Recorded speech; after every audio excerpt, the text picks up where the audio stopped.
Assalamualaikum warahmatullahi wabarakatuh. Waalaikumsalam warahmatullahi wabarakatuh. Afwan Ustadz, Baik. saya mau bertanya, kira-kira kalau misalnya saya membaca Al-Quran dengan mushaf dan juga dengan gadget, itu pahalanya sama nggak ya Ustadz ya? Baik. Terima kasih. Bagus. Baik, sekarang kita coba pahami dulu. Ada Al-Quran, ada mushaf, ada gadget. Nah, 3 ya. Kalau yang disebut Al-Quran itu bacaannya. Bismillahirrahmanirrahim. Al-Quran. Kalau itu kemudian dituliskan dalam bentuk tulisan dan hanya isi Al-Quran saja, tulisannya dari awal sampai akhir, terdiri dari 2 jilid, di antaranya itu hanya tulisan-tulisan Al-Quran saja, maka itu disebut mushaf namanya. Tidak ada tulisan lain, tidak ada keterangan lain, hanya tulisan Al-Quran saja, namanya mushaf.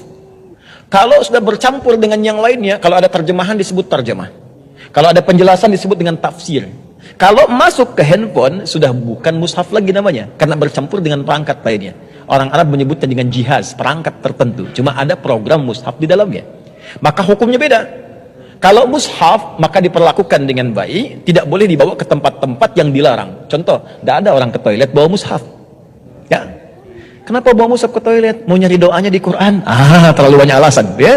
Baik. Gak ada orang kemudian mohon maaf misalnya mau arisan bawa mushaf, jarang-jarang. Mau rapat bawa mushaf, tapi ke toilet bawa handphone. Ya, rapat bawa handphone. Karena handphone itu bukan mushaf, programnya ada di dalamnya. Sepanjang tidak dibuka program itu, maka tidak disebut dengan bacaan Al-Quran. Nah, pertama hukum itu beda. Yang kedua, hukum bacaannya kalau dibaca maka sama nilainya, baik dari handphone, gadget, ataupun misalnya dari mushaf. Sepanjang dibacakan maka nilai pahalanya sesuai bacaannya, bukan bentuknya. Ya, bisa dipahami insya Allah ya. Baik, jangan sampai mohon maaf handphonenya sudah bagus-bagus tapi semua mengarahkan pada dunia saja. Bagus, install mushaf di dalamnya. Ya, baik. Boleh satu lagi Ustaz? Baik. Ya. Baik, ketika wanita sedang menstruasi, boleh baca Al-Quran menggunakan bukan kita gadget? mungkin ya, Anda yang menstruasi, saya tidak. Iya, gadget. Oh ya, kami Baik, ya. wanita. Baik.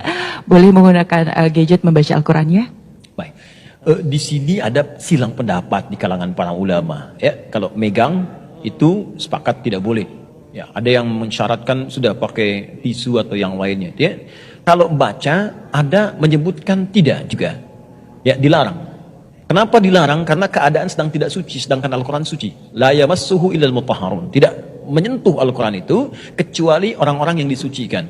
Maka saat sedang tidak suci itu boleh dia belajar tentang hukum-hukum tajwid, tafsir-tafsirnya, atau kalau mau ikuti bacaan jangan diniatkan baca. Kata Imam Malik bisa dipatah-patah di situ.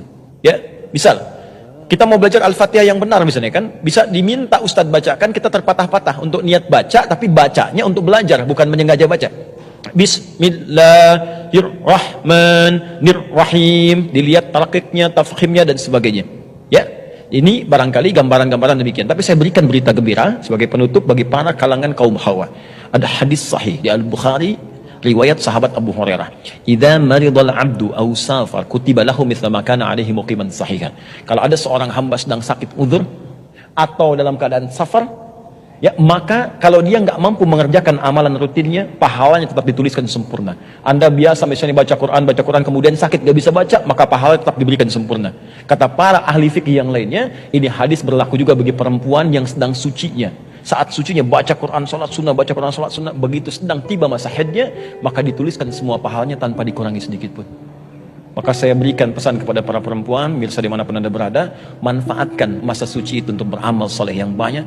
Karena kalau masa menopause itu tiba, maka keadaan akan kembali seperti laki-laki, dan masa-masa istimewa itu tidak dapat diraih kembali. Saya kira itu ya. Maka pemirsa dimanapun Anda berada, mari kita hidupkan Ramadan dengan Al-Quran. Seakan hampa orang mendapati Ramadan tapi tidak dekat dengan Al-Quran. Jika Ramadan tahun ini belum mampu Anda mendekat dengan Al-Quran, Anda harus menunggu tahun depan. Itu pun jika Allah memperkenankan Anda hidup. Pemirsa, semoga doa kita dijabah oleh Allah Subhanahu wa taala. Mari kita sucikan hati dan khusyukkan permohonan kita kepada Allah. Alhamdulillahirabbil alamin. Allahumma lakal hamdu kama yanbaghi li jalali wajhikal karim wa li 'azimi sultanik. Allahumma shalli wa sallim wa barik ala habibikal karim rasulikal mustafa al-amin sayyidina Muhammadin wa ala alihi wa sahbihi ajma'in. Allahumma ij'alil Qur'ana sahiban lana fid dunya wa syafi'an lana fil akhirati ya rabbal alamin. Ya Allah, kami mencintai Al-Quran.